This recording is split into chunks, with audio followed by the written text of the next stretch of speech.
অনেক দিন আগের কথা, ঘন জঙ্গল। টুনি সারাদিন ঘোরাঘুরি করেও কোনো খাবার পেল না।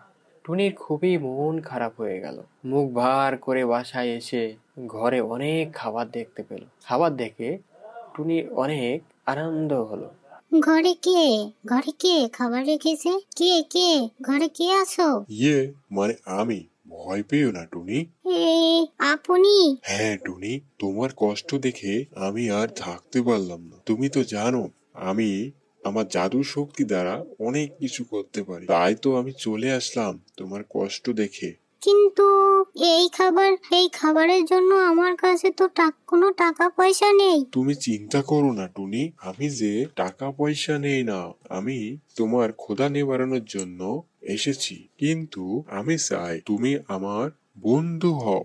কিন্তু আমি তো তোমার মতো দেখতে নই। বন্ধুত্বের জন্য আমার মতো হতে হবে না টুনি। ঠিক আছে বন্ধু, তুমি আমার প্রকৃত বন্ধু, কারণ আমার বিপদেই তো তুমি আমার পাশে আছো। আজকে আমি সারাদিন কোনো খাবার খুঁজে পেলাম না, তুমিই আমার খাবার জুগিয়ে দিয়েছো।